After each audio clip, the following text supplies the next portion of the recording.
Hello students, 11.3 refraction of light through a prism.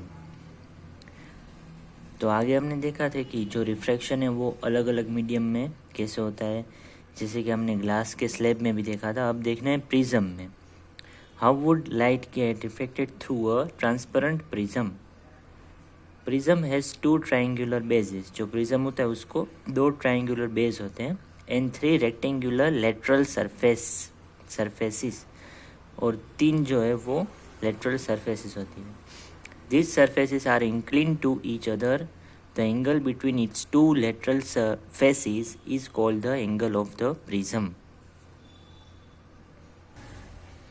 तो ये diagram हमें समझाता है कि प्रिज्म के अंदर लाइट रे का डिफ्रैक्शन कैसे होता है। तो सबसे पहले इंसिडेंट रे, और ये होगा रिफ्रैक्टेड रे, और ये है इमर्जेंट रे।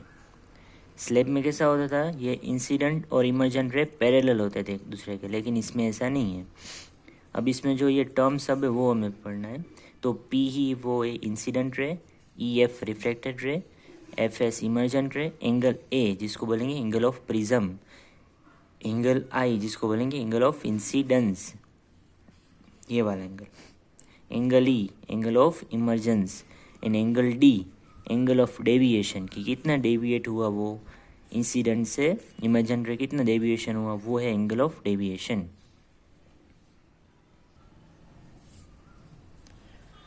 A ray of light is entering from air to glass। जब हमने इंसिडेंट रे किया तो वो कौन से मीडियम में चेंज होगा, air to glass, at the first surface A B. The light ray on refraction has bend toward the normal. सबसे पहले वो नॉर्मल के करीब बेंड होगा। At second surface A C the light ray has entered from glass to air. अब वो glass से बाहर निकलेगा तो glass to air, hence it is bend away from normal, वो नॉर्मल से दूर जाएगा। The peculiar shape of the prism makes the emergent ray bend at an angle to the direction of the incident ray. This is called the angle of deviation. जो prism का peculiar shape है, the emergent ray bend at an angle to the direction of the incident ray. Incident ray की direction में वो थोड़ा bend होगा, उसको बोलेंगे angle of deviation. 11.4 dispersion of white light bye a glass prism. How could the white light of the sun give us various colors of the rainbow? हमें एक question होना चाहिए कि जो सन की जो लाइट है वो वाइट लाइट होती है, तो उससे हम 7 कलर कैसे हमें रेनबो में दिखते हैं। The prism has probably split the incident white light into a band of colours. Prism क्या करता है, उसको जो वाइट लाइट है उसको अलग अलग कलर में स्प्लिट करता है। The band of the coloured component of a light beam is called it spectrum. उसके जो बैंड मिल है वो लाइट के, उसको बोलेंगे spectrum. The splitting of light into its component colours is called dispersion. Dispersion मतलब कि वाइट लाइट का जो है वो 7 अलग अलग कलर में स्प्लिट होना, उसको बोलेंगे डिस्पर्जन। ये देखो वाइट लाइट है, वो प्रिज्म उसको 7 कलर में स्प्लिट कर देता है, जिसको बोलेंगे white light spectrum. Dispersion of white light by the glass prism. The red light bends the least while the violet the most. अब देखो ये जो अलग अलग कलर है ना, वो अलग अलग एंगल पे स्प्लिट होते हैं। तो सबसे ज़्यादा जो बेंड हो रहा है वो कौन सा कलर, वायोलेट, और सबसे कम जो बेंड हो रहा है वो रेड। और ये सब अलग कलर के अलग अलग फ्रीक्वेंसी भी होगी और उसकी अलग अलग वेवलेंथ भी होगी। Okay, recombination of the spectrum of white light.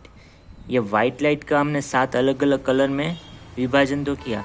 अब ये 7 अलग अलग कलर को फिर से ये प्रिज्म को ऑपोजिट डायरेक्शन में रख के ये 7 कलर को रिकॉम्बिनेशन करके हम वाइट लाइट भी वापस ले सकते हैं। तो ये अगर 2 मार्क्स में क्वेश्चन आए recombination of the spectrum of white light, तो ये डायग्राम याद रखना है।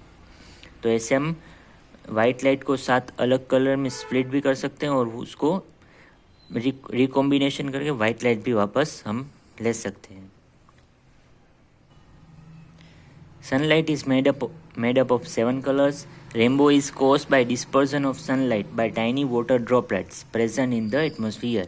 रेनबो ऐसे जनरेट होता है, वाटर ड्रॉपलेट्स वो प्रिज्म की तरह कार्य करते हैं और इसलिए हमें जो रेनबो मिलता है। A rainbow is always formed in a direction opposite to that of the sun.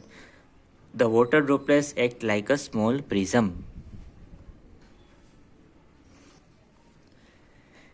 They refract and disperse the incident sunlight. तो ये जो रेनबो की जो फिनोमिना होती है उसमें जो वाटर ड्रॉपलेट्स है उसमें रिफ्लेक्शन भी होता है और डिस्पर्जन भी होता है. देन रिफ्लेक्ट इट इंटरनली, और वो उसके अंदर रे है वो रिफ्लेक्ट भी होता है, रिफ्लेक्शन भी होता है.